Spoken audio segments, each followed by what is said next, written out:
l'heure d'information sur RTI1. Madame, Monsieur, bonsoir. Le sommaire de ce journal. Conseil des ministres ce mercredi, une séance au cours de laquelle ont été présentés les résultats globaux définitifs du recensement général de la population et de l'habitat de 2021. Le Conseil annonce aussi l'adoption d'un projet de loi modifiant la composition de la CEI et une rencontre entre le président de la République et les deux anciens chefs d'État, Laurent Gbagbo et Henri Konan Bédié. Un projet de loi relatif au divorce et à la séparation de corps adopté par la Commission des affaires générales et institutionnelles de l'Assemblée nationale. Ce projet de loi a introduit de nouvelles procédures et intervient après deux modifications antérieures intervenues en 1983 et 1998. Et nous parlerons aussi dans ce journal du programme national de développement. Le gouvernement prévoit investir dans de grands projets structurants sur les 5 prochaines années. 216 milliards de ce PND seront alloués à des projets au nord du pays et à Yopougon. Bienvenue dans ce 23h. Un conseil des ministres s'est tenu ce 6 juillet 2022. La réunion annonce de grandes actions politiques, la modification de la composition de la CEI et une rencontre le 14 juillet prochain entre le président de la République et les deux anciens chefs d'État, Laurent Gbagbo et Henri Konan Bédié. Autre point abordé, le financement partiel du projet de développement intégré de Ouassoulou et la démographie. Le compte-rendu de ce conseil par Awa Touré. Le Conseil des ministres, ce mercredi 6 juillet, présidé par le chef de l'État, le président de la République Alassane Ouattara, a adopté un projet de loi portant modification de la loi du 9 octobre 2001 relative à la composition, aux attributions et fonctionnement de la commission électorale indépendante. Cela conformément aux conclusions du dialogue politique de mars 2022 initié par le gouvernement. Ce projet de loi crée 2 nouveaux postes de membres de la commission centrale de la CEI et des commissaires locaux. Ces postes seront dévolus pour l'un à une personnalité proposée par le parti au pouvoir et l'autre à une autre personnalité désignée par l'opposition. Il institue en outre un 4e poste de vice-président au sein du bureau de la commission électorale indépendante. Financement partiel du projet de développement intégré du Ouassoulou dans le nord-ouest du pays. Le Conseil a autorisé la ratification d'un accord de prêt conclu entre la Côte d'Ivoire et la Banque ouest-africaine de développement. Ce projet vise à renforcer les échanges transfrontaliers en contribuant à la sécurité alimentaire et à la réduction de la pauvreté dans les zones d'intervention.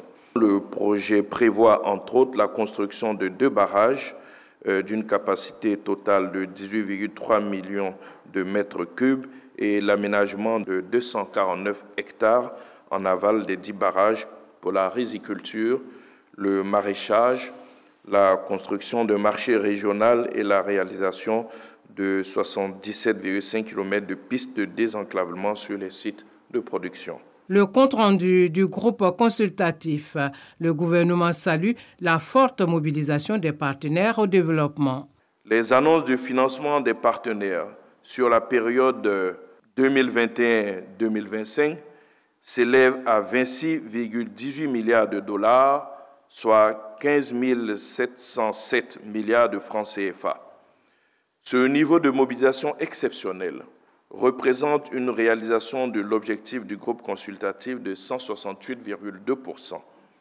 Ces contributions exceptionnelles des partenaires représentent en effet près de 70% en plus par rapport à l'objectif fixé de 9 335,6 milliards de francs CFA, soit 15,5 milliards de dollars pour les besoins de financement destinés à l'investissement public. Toujours au titre du plan et du développement, le Conseil a examiné les résultats globaux et définitifs du recensement général de la population et de l'habitat réalisé sur la période du 8 novembre au 14 décembre 2021. Il en ressort que la population vivant sur le territoire ivoirien se chiffre à 29 389 150 habitants, comprenant 22 840 169 personnes de nationalité ivoirienne, soit 78%, et de 6 435 835 personnes de nationalité non ivoirienne, soit 22%, pour un nombre total de ménages ordinaires de 5 616 487, ce qui nous donne une taille moyenne de 5,2 personnes par ménage. Le gouvernement a également entendu une communication relative aux résultats du BEPC. Ces résultats donnent cette année un taux de 28,89% d'admis. Nous avons eu 519 449 candidats avec 150 081 admis, ce qui donne donc ce taux de 28,89%. Amélioration des conditions de vie des populations. Le Conseil s'est penché sur la question de la cherté de la vie. Le gouvernement continuera donc les efforts pour protéger le portefeuille de l'Ivoirien. C'est en cela que les mesures de plafonnement donc, de certains produits ont été maintenues, notamment en ce qui concerne le gasoil. Et vous devez savoir que cela induit donc en fin juin, une subvention de 405 milliards de francs CFA sur les hydrocarbures, aussi bien le gasoil donc que le super. Le porte-parole du gouvernement a par ailleurs indiqué que la rencontre du président de la République Alassane Ouattara avec les anciens chefs d'État, les présidents Henri Konan Bédié et Laurent Gbagbo, aura lieu le 14 juillet. Voilà un ensemble de mesures adoptées dans l'intérêt de la nation. Et au sortir de ce conseil, le chef de l'État s'est entretenu avec le prix Nobel d'économie 2019. Les progrès de la Côte d'Ivoire en matière de lutte contre la pauvreté et les solutions efficaces pour résoudre ce problème ont été abordés. À Ouattara. À Abidjan, dans le cadre de l'école d'été méthodologie du développement destinée aux chercheurs et décideurs, la lauréate du prix Nobel d'économie 2019, reçue par le président de la République Alassane Ouattara, l'occasion d'évoquer avec le chef de l'État les questions liées à la lutte contre la pauvreté. Nous avons parlé de l'importance pour le pays de s'attaquer au problème de la pauvreté. Il y a encore 38% de gens qui vivent dans la pauvreté en Côte d'Ivoire. C'est mieux qu'il y a plusieurs années, mais il y a encore du travail à faire. Nous avons évoqué certaines pistes et certaines possibilités de travail commun pour réfléchir à des solutions les plus efficaces et les plus rapides possibles. Le président a insisté sur son impatience à résoudre ces problèmes. Tous les problèmes des gens qui vivent dans la pauvreté, que ce soit la mortalité infantile, l'éducation, l'accès à l'emploi, le plus rapidement possible. Madame Esther Duflo s'est par ailleurs félicitée de la détermination du président Alassane Ouattara à lutter contre la pauvreté.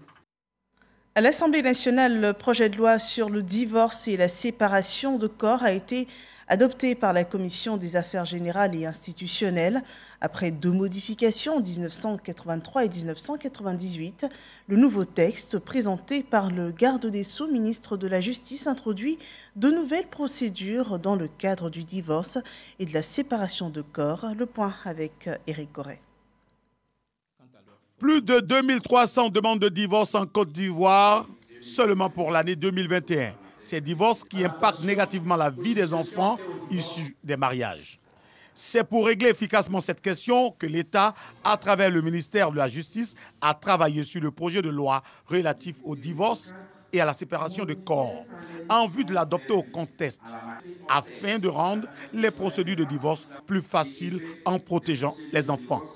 La garde des enfants a été une préoccupation majeure du juge qui, dorénavant, devra, pour déterminer l'auteur, du moins le bénéficiaire de cette garde, tenir compte que du seul intérêt des enfants, sans chercher à savoir lequel des époux a ou non remporté le bénéfice de la décision de divorce.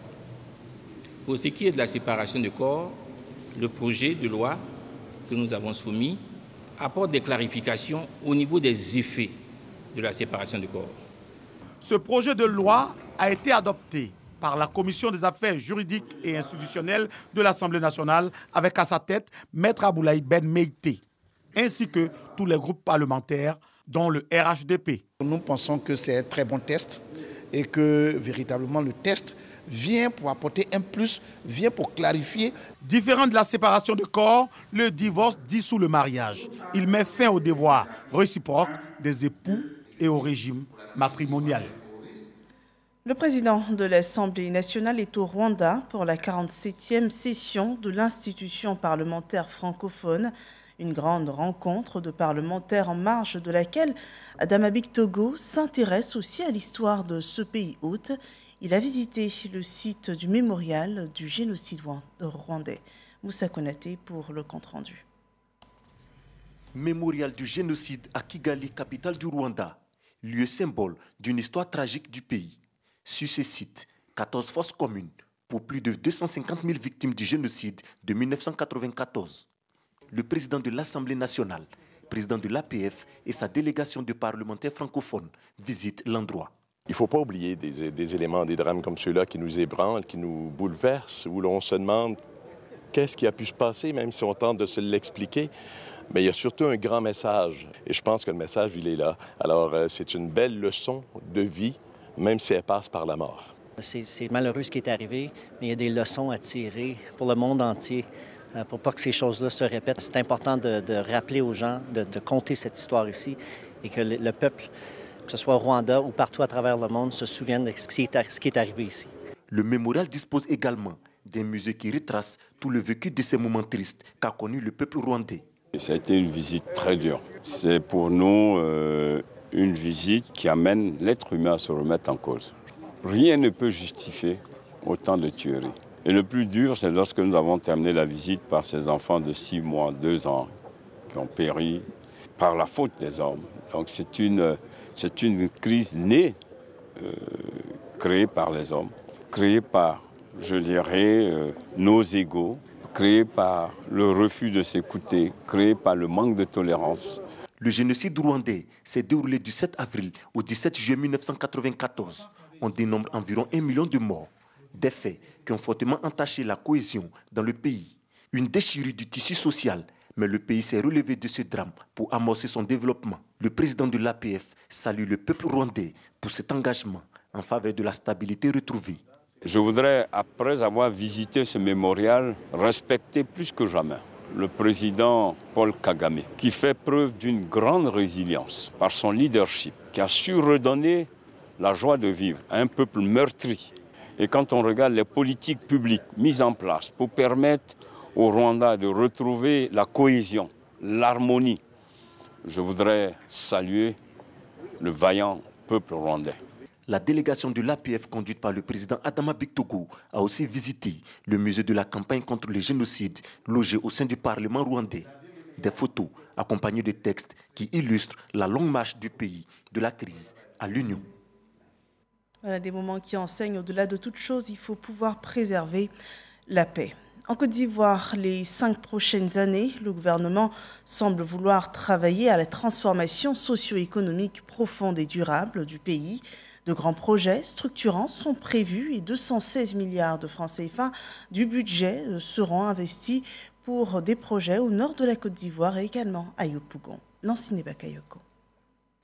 D'un montant de 131 milliards de francs CFA, le premier prêt va servir au désenclavement des localités rurales du district des Savanes par la construction d'ouvrages de franchissement, mais aussi à la réhabilitation des derniers tronçons du corridor international reliant Abidjan à Bamako et à Ouagadougou. Ce projet améliorera les conditions de mobilité de plus de 1,4 million d'habitants de la région des Savanes et réduira de moitié le temps de trajet d'environ 1000 véhicules par jour qui empruntent la route du Nord. Le deuxième prêt de 85 milliards de francs CFA sera affecté au projet d'assainissement de la commune de Yopougon. Ce projet permettra non seulement la collecte et l'évacuation d'au moins 70% des eaux usées de la zone centrale de Yopougon, mais aussi de participer à l'amélioration de l'accès à des infrastructures d'assainissement conçues pour répondre aux besoins de la commune. Ces prêts s'inscrivent dans la dynamique d'annonce de contribution de la France lors du groupe consultatif réuni le 15 juin passé à Abidjan. Et en attendant 2025 pour le bilan, le transport aérien étend ses limites internationales. La compagnie ivoirienne Air Côte d'Ivoire a inauguré sa destination Abidjan-Johannesburg en passant par Kinshasa. Le premier long courrier de la compagnie ivoirienne, le voyage inaugural, a vu la participation de plusieurs personnalités dans notre reporter Dangui Dangui. Vol inaugural Abidjan-Johannesburg via Kinshasa. Premier vol long courrier d'Air Côte d'Ivoire d'une durée d'environ 8 heures. 20e destination de la compagnie. L'événement a eu lieu le 29 juin dernier. Avec 4 vols par semaine, c'est un soulagement pour les passagers, notamment les Ivoiriens vivant en Afrique du Sud. Aujourd'hui, pour rallier Abidjan, imaginez, vous quittez ici jusqu'à Dubaï avant de redescendre sur Abidjan, ou vous ralliez Addis avant de rallier Abidjan. En réalité, c'est des voyages de 48 heures puisque vous arrivez le lendemain. Donc, avec toutes les compagnies aériennes, c'est pareil. Aujourd'hui, avec la venue de Air Côte d'Ivoire, vous arrivez le même jour. À l'ouverture de l'agence Air Côte d'Ivoire à Johannesburg, le ministre ivoirien des Transports a annoncé que cette destination va accélérer l'intégration culturelle et économique de l'Afrique. Au-delà des raisons ou des conséquences économiques, ce que nous faisons aujourd'hui, Monsieur le ministre, c'est un acte panafricain que nous sommes en train de poser. Il y a des questions économiques, c'est vrai, mais il y a cette intégration des peuples. Il y a également ce renforcement de la fraternité entre l'Afrique du Sud, la Côte d'Ivoire d'une part, l'Afrique australe et l'Afrique de l'Ouest d'autre part. Après avoir souligné que l'ouverture d'une agence Air Côte d'Ivoire en Afrique du Sud témoigne de la bonne santé des relations entre les deux pays, le ministre sud-africain des Transports a indiqué que la compagnie ivoirienne vient combler un vide que laisse South Africa Airlines en faillite.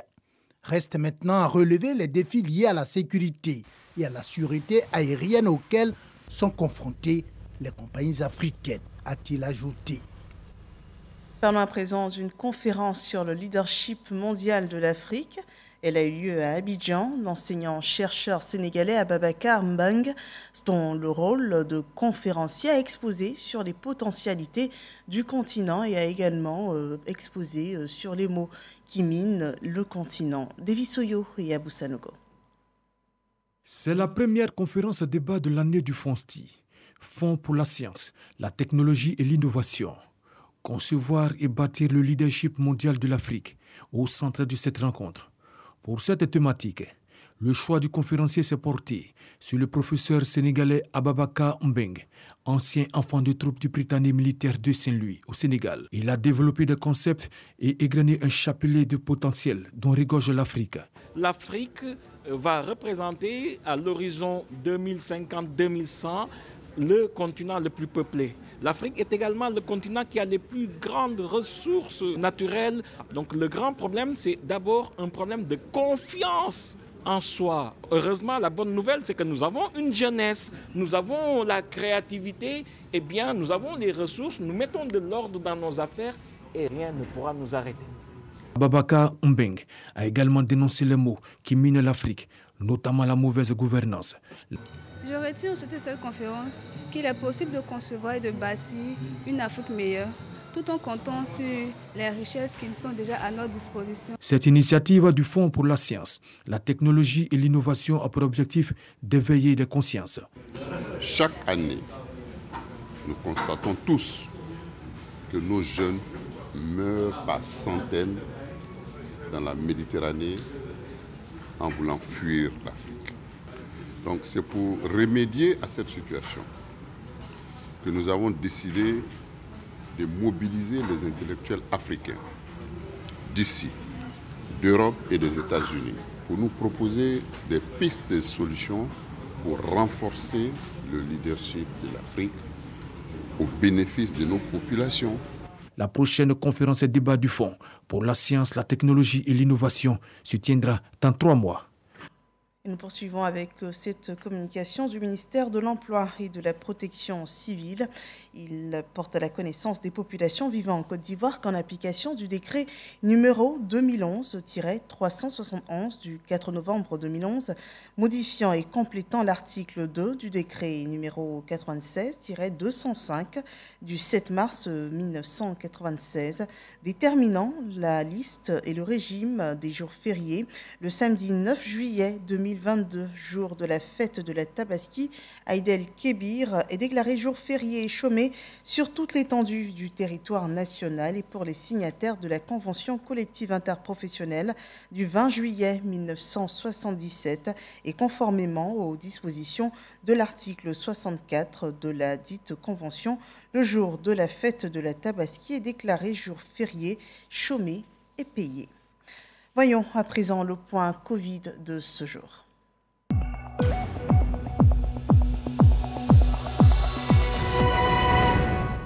En Côte d'Ivoire, ce 6 juillet 2022, 94 nouveaux cas de Covid-19 sont annoncés.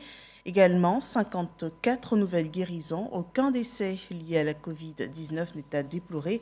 Et pour lutter contre ce virus, la solution vaccinale, 14 904 910 doses de vaccins ont été administrées à cette date partout en Côte d'Ivoire. Dans le nord du pays, à Korogo, le ministre des Eaux et Forêts, Laurent Tchagba, a échangé avec les structures régionales de son ministère, une rencontre pour parvenir à la symbiose de la vision générale de ce ministère qui est de restituer le couvert forestier ivoirien à Mississoko. Restituer le couvert forestier ivoirien, c'est ce que vise le ministre des Eaux et Forêts, Laurent Tchagba. Pour atteindre son objectif, il entreprend donc une tournée d'imprégnation à l'intérieur du pays. À Korogo, il rencontre ses collaborateurs des directions régionales de Poro, Tchologo, Kabadou et du centre de gestion de la Sodefort dans le nord pour s'imprégner de leurs conditions de travail. Surtout, partager avec eux sa vision dont les axes prioritaires sont la forêt, la faune, la flore et l'eau. Aujourd'hui, nous avons moins de 3 millions d'hectares de forêt. La COP15 a tiré la sonnette d'alarme. La Côte d'Ivoire a besoin de rebondir.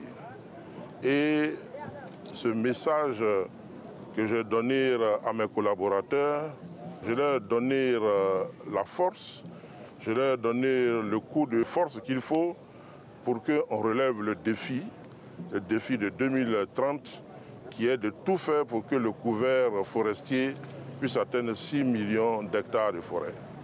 Les différents exposés des directeurs régionaux des eaux et forêts du Nord, suivis d'échanges, ont permis au ministre Laurent Tchagba d'apprécier l'existant, ainsi que les difficultés liées au bon fonctionnement du travail. Entre autres, l'insuffisance du personnel, de matériel roulant et du budget de fonctionnement. Toutefois, le ministre des eaux et forêts rassure ses collaborateurs qu'il a mis à leur disposition des moyens pour le total du Grand Nord. Le ministre a dit que dorénavant, toutes nos actions seront budgétisées. Donc moi, ça nous va droit au cœur. Et si c'est vraiment mis en œuvre, voilà, la forêt va mieux se porter. Au terme des échanges, la délégation ministérielle s'est rendue sur le site des Genies des eaux à Korogo ainsi que dans le village de Moroviné, dans la commune de Karakoro, pour procéder à un planting d'arbres. Ce sont près de 180 hectares qui sont reboisés annuellement dans le district des Savanes. On poursuit avec les préparatifs des 9e Jeux de la francophonie. La compétition qui réunit tous les pays francophones est prévue en 2023 en République démocratique du Congo. La précédente édition avait été organisée par la Côte d'Ivoire, une expérience que partage le ministre-gouverneur Begré Mambé avec une délégation de la RDC. Issa Yeo. Les 8e Jeux de la francophonie d'Abidjan en 2017 ont été une réussite, au dire des responsables de l'Organisation internationale de la francophonie, OIF. Fort de cette expérience, une délégation de la RDC, République démocratique du Congo, le pays organisateur des 9e Jeux, après le désistement du Canada, est à Abidjan. Conduite par son ministre de l'intégration régionale et de la francophonie, elle a échangé avec le ministre-gouverneur du district autonome d'Abidjan. il est important, et aussi au regard des recommandations de l'Organisation internationale de la francophonie, que les pays qui organisent puissent approcher les pays qui ont organisé avant pour écouter et suivre aussi et épuiser de l'expérience et de la sagesse. Ce qui nous a permis ici de faire un déplacement. Heureux de cette visite, Robert Begremambé a assuré la délégation congolaise du soutien et de l'expertise ivoirienne en la matière. Et nous sommes prêts à partager la petite expérience que nous avons. Ce que nous souhaitons, c'est que chacun puisse tirer bénéfice des contacts que nous avons, de sorte à ce que le 9e jeu soit un succès attendu de toute la francophonie. Il est heureux que dans la coopération Sud-Sud, nous puissions travailler ensemble dans une perspective de succès total pour ce 9e jeu. Le ministre-gouverneur Robert Begremambé et le ministre congolais de l'intégration régionale et de la francophonie ont convenu de multiplier les partages d'expériences afin de faire des Jeux de Kinshasa une réussite. Une initiative pour la construction de la nation à Daloa. Les étudiants de l'université Jean-Laurignon Guédé ont été sensibilisés sur la connaissance des institutions de la République. Une conférence a été prononcée sur ce sujet par le vice-président de l'ASCAD, Abou Sanogo. Amphithéâtre Tidou Abiba Sanogo de l'université Jean-Laurignon Guédé de Daloa.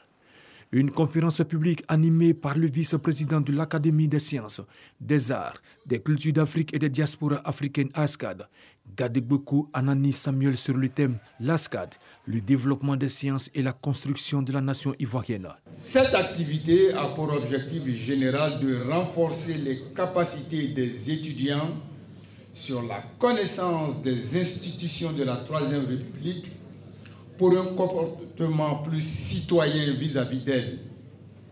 Plus spécifiquement, la contribution de l'ASCAD à travers le développement de la science et la construction de la nation. Cette conférence publique est initiée par le ministère d'État auprès du président de la République chargé des institutions de la République et du gouvernement. Issoufou Koulibaly, représentant le ministre d'État Gilbert Kafanakouni, a donné le motif de cette conférence publique. Il est donc nécessaire que la population ivoirienne et surtout la jeunesse découvrent de près les institutions par lesquelles l'État de Côte d'Ivoire fonctionne. Avec cet outil d'échange, nous avons l'ambition de parcourir toutes les villes universitaires du pays, pour que le monde étudiantin découvre de plus près nos institutions. Les institutions viennent à vous, se font découvrir, prennent vos préoccupations, vos opinions de citoyens et futurs cadres du pays pour en tenir compte dans leur fonctionnement au quotidien. À l'issue de la conférence, Issoufou Koulibaly a distribué plusieurs exemplaires d'un manuel sur les institutions, intitulé Architecture institutionnelle de la Troisième République de la Côte d'Ivoire. Le document présente de manière détaillée chacune des institutions ivoiriennes créées par la Constitution de la Troisième République et les structures assimilées, dont l'ASCAD, en indiquant leur organisation, leur fonctionnement, le mode de désignation de leurs membres, leurs attributions et missions respectives. En politique, en Bulgarie, l'Internationale libérale a tenu son 63e congrès à Sofia. Les libéraux venus du monde entier ont réfléchi sur le thème « Reconstruire un nouvel ordre libéral mondial ». La délégation ivoirienne était conduite par le ministre Sidi Touré. Le point avec Serge Coléa. Le nouveau bureau de l'Internationale libérale est présidé par la Marocaine Hakima El Haïté.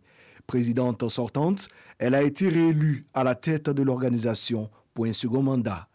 Parmi les membres de son bureau figure le Guinéen Cellou Dalein Diallo, président de l'Union des forces démocratiques de Guinée, désigné vice-président pour la deuxième fois consécutive. Les défis sont énormes, les défis du climat, les défis de la migration, les défis du pouvoir d'achat. Aujourd'hui, dans le monde, les prix montent.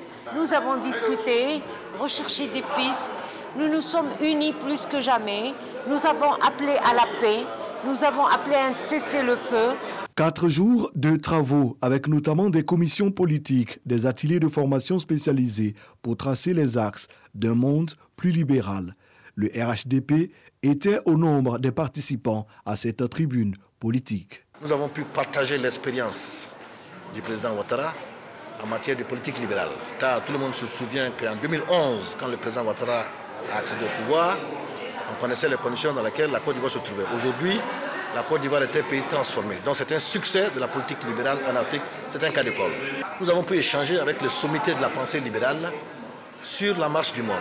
Quelle est la vision des libéraux sur la liberté, sur la paix, sur la sécurité, sur le changement climatique et sur la sécurité alimentaire. L'homme demeure au cœur des préoccupations du libéral fortement et c'est ce qui est aujourd'hui valorisé. Ça a été des échanges fructueux et tous les partis politiques y ont fortement contribué. Un nouveau dynamisme s'est installé dans le corps des libéraux, l'effet de véritablement changer le monde et réinventer l'après-crise de l'Ukraine. 278 délégués issus de 61 pays et 6 régions du monde ont pris part au 63e congrès de l'Internationale libérale. L'organisation a également célébré ses 75 ans d'existence. L'actualité à l'international, au Nigeria, des centaines de détenus, dont plus de 60 djihadistes, se sont évadés après une attaque présumée de Boko Haram. Des commandants d'Ansarou, un groupe de djihadistes affiliés à Al-Qaïda, dont le chef Khalid Barnaoui était détenu dans ce centre pénitentiaire de moyenne sécurité depuis leur condamnation en 2017. Alors que les responsables de la prison tentent toujours de déterminer le nombre exact de détenus manquant à l'appel, il est annoncé ce mercredi en fin d'après-midi que plus de 600 détenus ont été récupérés et moins d'une centaine d'autres sont toujours dans la nature. Et ce point referme ce journal. Merci de nous avoir suivis.